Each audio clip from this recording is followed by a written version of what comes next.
నమస్తే welcome to our channel నేను మిషాల్ని Obulapuram mining కేసులో గాలి జనార్దన రెడ్డి ఇప్పటికీ జైల్లో ఉంది మనం చూస్తూనే ఉన్నాం ఈ నేపథ్యంలోనే జగన్మోహన్ రెడ్డిని అడిగితే అసలు ఆయన ఎవరో గాలి జనార్దన రెడ్డి ఎవరో నాకు తెలియదని చెప్పడం జరుగుతుంది అసలు జరిగింది ఏంటి ఇక జరగబోయింది ఏంటి అసలు ఆయన జైల్లో ఉన్నా కూడా ఇప్పటికీ ఆయన నాకు తెలియదని సమాధానమే చెప్తున్నారు తర్వాత ఇంకా ఎలా ఆ పరిణామాలు ఎలా ఉండబోతున్నాయో తెలుసుకోముందు స్టూడియోలో ఉన్నారు సీనియర్ జర్నలిస్ట్ డాక్టర్ భరతరెడ్డి గారు ఉన్నారు వారిని అడిగి కొన్ని విషయాలు మనం తెలుసుకుందాం నమస్కారం సార్ సార్ గాలి జనార్దన రెడ్డి అనేది నాకు తెలియదని సమాధానం చెప్పడం దాని వెనక కారణాలు ఏంటి సార్ దీని మీద మీ స్పందన ఏంటి జనరల్గా ఏదైనా కేసు ఉన్నప్పుడు తనకు ఎక్కడ చుట్టుకుంటుందో అని చెప్పి తెలియదు అని చెప్పే పరిస్థితి ఉంటారు తను ఆస్తులు సంపాదించుకున్నప్పుడు తను అన్నగా చెప్పుకున్న సందర్భాన్ని చూడొచ్చు స్వయంగా రాజశేఖర్ రెడ్డి తనకు గాలి జనార్దన్ రెడ్డి దత్తపుత్రుడుగా చెప్పుకున్నాడు తను దత్తపుత్రుడు అయినప్పుడు తనకు స్వయంగా తమ్ముడు అవుతాడు కాబట్టి ఇది గత చరిత్ర ఇప్పుడు తను జైలుకి వెళ్ళింది కదా దానికి సంబంధించి నాకెక్కడ అంటుకుంటుందో అని చెప్పే ఉద్దేశంతో తను ఎవరో తెలియదు తను ఎవరో గనులు తీసుకెళ్ళిన మోసగాడు అది అని చెప్పే ప్రయత్నం చేస్తున్నారు అయితే ఇది తనకెక్కడ తగులుతుందో తన తాడేపల్లి ప్యాలెస్ కానీ ఇక్కడికి ఎక్కడ తగులుతుందో ఈ కేసు చుట్టుకొని నాకెక్కడ తగులుతుందో అనేది భయం జగన్మోహన్ రెడ్డిలో ఉన్నట్టుగా ఉంది ఎందుకంటే గాలి జనార్దన్ రెడ్డికి అసలు కేసులో ఇరుక్కునే అవకాశమే లేదని చాలామంది భావించారు దానికి కారణం ఏంటంటే అతను గనుల ద్వారా చాలా సంపాదించడం జరిగింది ఆ సంపాదన ద్వారా తను ఆ సంపాదనను ఏ విధంగా ఖర్చు పెట్టాలనో ఖర్చు పెట్టాడు ఏ విధంగా వ్యవస్థలను మేనేజ్ చేయాలనో చేశాడు చివరికి జడ్జీలను కూడా డబ్బు ఇచ్చి మేనేజ్ చేసిన సందర్భం బయటపడ్డ సందర్భం తన కూతురు పెళ్ళి ఎంత అట్టహాసంగా చేశాడు ఇవన్నీ కూడా మనం చూసాం అంటే డబ్బు ఆ గనుల ద్వారా వచ్చిన డబ్బులు వ్యవస్థల్ని ఏ విధంగా మేనేజ్ చేశాడు అనేది మనం చూసాం ఈ సందర్భంగా గాలి జనార్దన్ రెడ్డికి అసలు శిక్ష పడే అవకాశమే లేదు ఏదో విధంగా తప్పించుకుంటూ తిరుగుతుంటాడు కోర్టులు అంటే డిలే అవుతుంటాయి జనరల్గా కోర్టులో డిలే అవుతుంటే దాన్ని చిన్న లూప్ హోల్ పట్టుకొని కేసును మరింతగా సాగదీసే ప్రయత్నం జరుగుతుందన్న సందర్భంలో ఒక్కసారిగా గాలి జనార్దన్ రెడ్డికి 10 సంవత్సరాల జైలు శిక్ష పడడం జరిగింది అంటే 10 సంవత్సరాలు 3 సంవత్సరాలు అంటే ఆల్రెడీ అనుభవించిన శిక్ష తీసేస్తే 7 సంవత్సరాల జైలు శిక్ష పడడం జరిగింది ఆయన నేను ప్రజాసేవకుని ప్రజలకు ఉపయోగపడతాను నేను ఎన్జిఓస్ కార్యక్రమాలు చేస్తున్న నా శిక్ష తగ్గించండి అనే కార్యక్రమాన్ని కూడా జడ్జి ముందు విన్నవించడం జరిగింది అంటే ఇక్కడ మనం గాలి జనార్దన్ రెడ్డి కేసును మనం పరిశీలించినట్టయితే న్యాయం లేట్ అవ్వచ్చు కానీ శిక్ష ఖచ్చితంగా పడుతుంది అది జగన్మోహన్ రెడ్డికి భయం పట్టుకున్నట్టుగా కనిపిస్తుంది ఎందుకంటే తను గతంలో సిబిఐ కేసుల్లో ఇరుక్కోవడం జరిగింది ఈడీ కేసులు నమోదు అవ్వడం జరిగింది ఒక 11 నెలల పాటు జైలుకి వెళ్ళడం జరిగింది జైలు నుంచి ఇప్పుడు బెయిల్ మీదే ఉండడం జరిగింది బెయిల్ ఏ క్షణాన రద్దు అవుతుందనే భయం పట్టుకుంది ఈడీ ఎప్పుడు ఎంటర్ అవుతుందో అనే సందర్భంగా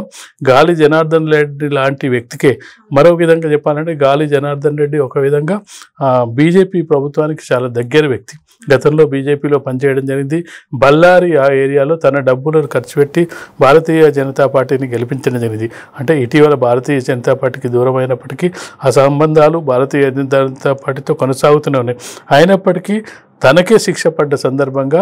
నా పరిస్థితి ఏ విధంగా ఉండబోతుంది అంటే ఒక కేసుకు సంబంధించిన కేసులు నమోదైన సందర్భంగా ఈరోజు కాకపోయినా రేపైనా నాకు శిక్ష పడుతుందా అనే చాలామందికి వచ్చిన డౌట్ ఏంటంటే గతంలో కూడా షర్మిలను దూరం పెట్టడానికి ప్రధాన కారణం ఒకవేళ కనుక నేను ముఖ్యమంత్రిగా ఉన్నట్టయితే నా ముఖ్యమంత్రిగా ఉన్న సందర్భంలోనే నన్ను అరెస్ట్ చేసినట్టయితే ముఖ్యమంత్రి పదవికి షర్మిల ఎక్కడ పోటీ పడుతుందో అనే ఉద్దేశంతో షర్మిలను దూరం పెట్టాడనే ఒక వాదన అయితే మనకు చాలా కాలం వినిపించింది ఎందుకంటే రాజశేఖర్ రెడ్డి వారసురాలిగా జగన్మోహన్ రెడ్డికి ఎన్ని హక్కులు ఉన్నాయో షర్మిలకు కూడా అన్ని హక్కులు ఉన్నాయి తను జైల్లో ఉన్నప్పుడు పాదయాత్ర చేసిన ఘనత షర్మిలకు ఉంది షర్మిల పార్టీని నిలబెట్టింది ఆటోమేటిక్గా ఫస్ట్ ఛాయిస్ అనేది ఒకవేళ కనుక జగన్మోహన్ రెడ్డి అరెస్ట్ అయితే మొదటి ఆప్షన్ ఛాయిస్ అనేది షర్మిలకే వస్తుంది ఒకసారి షర్మిల సీఎం అయిన తర్వాత మళ్ళీ దిగిపోమంటే దిగిపోతుందో లేదో అనే ఉద్దేశంతో షర్మిలను దూరం పెట్టారు ఒకవేళ నేను అరెస్ట్ అయితే తన భార్య భారతి సీఎంగా పెట్టి మళ్ళీ జైలు నుంచి విడుదలవ్వగానే తను మళ్ళీ ముఖ్యమంత్రి స్థానంలో కూర్చోవాలనే ఇదితోటే షర్మిలను దూరం పెట్టాలనే ఒక వాదన ఉంది ఆ వాదనలో ఎంతవరకు నిజం అనేది ఇప్పటివరకు బయటికి రాకపోయినప్పటికీ కుటుంబ తగాదాలు ఆస్తి తగాదాలు పదవుల తగాదాలు ఆమె పార్టీ నుంచి బయటకు వెళ్ళడం తల్లికి దూరం అవ్వడం ఇవన్నీ ఆంధ్రప్రదేశ్లో మనకు కనిపిస్తున్న సందర్భాలు ఈ సందర్భంగా గాలి జనార్దన్ రెడ్డి కేసుకు సంబంధించి తన మీదకి ఎలా చుట్టుకుంటుందో కేసులు అనేటివి లేట్ అయినా ఎలాగూ శిక్షలు పడుతున్న క్రమంలో తను కలలు కంటున్నాడు ఏంటంటే 2029 కల్లా మళ్ళీ నేనే ముఖ్యమంత్రిని అయిపోతాననే పార్టీ కార్యకర్తల్లో కానీ మిగతా వాళ్ళు ధైర్యం నింపే ప్రయత్నం చేస్తున్నారు. అంటే ఏ రాజకీయ నాయకునికైనా ఆశ ఉండడం అనేది సహజమే, కానీ అందుకు తగ్గ కార్యాచరణలో ఉండాలి. తన మీద కేసులు కొట్టివేయబడాలి. కేసులు ఇప్పుడు పెరుగుతున్నాయి, అంటే దానికి సంబంధించిన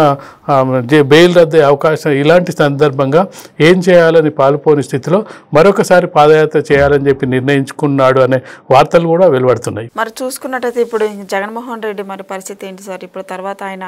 ఇప్పుడు గాలి జనార్దన్ రెడ్డి నిజాలు చెప్తే జగన్మోహన్ రెడ్డి మీద చెప్పే అవకాశాలు ఏమైనా ఉన్నాయంటారా సార్? గాలి జనార్దన్ రెడ్డి చెప్పేదానికంటే కూడా చాలా కేసులు ఆల్రెడీ జగన్మోహన్ రెడ్డి మీద ఆల్రెడీ ఉన్నాయి. రాజశేఖర్ రెడ్డి ఉన్న హయాంలోనే బినామీ కంపెనీలు, విజయసాయి రెడ్డి లేని కంపెనీని క్రియేట్ చేయడం, ఈడీ ఎంటర్ అయ్యాం. అసలు ఒక్క కేసు కాదు, చాలా కేసులు ఆల్రెడీ పెండింగ్లో ఉన్నాయి. అసలు బెయిల్ మీద ఉన్నారు. సిబిఐ కేసులు పెండింగ్ ఉన్నాయి, ఈడీ కేసులు పెండింగ్లో ఉన్నాయి. ఆల్రెడీ ఇప్పుడు కొత్తగా లిక్కర్ స్కామ్ అనేది తన చుట్టూ ఉన్న వాళ్ళ పరిధిలో లిక్కర్ స్కామ్ అనేది తన పేరు తప్ప మిగతా వాళ్ళ పేర్లందరూ కూడా ఒక్కొక్కటి బయటకు వస్తున్నాయి. జగన్మోహన్ రెడ్డి కేసులు తీసుకుంటే ఆ పెద్ద 100 తప్పుల్లాగా కనిపిస్తుంది. కాబట్టి పాత కేసుల విషయం ఏ విధంగా ఉంటుంది, ఈడీ కేసు ఏ విధంగా ఉంటుంది, సిబిఐ బెయిల్ ఎప్పుడు ఏ క్షణం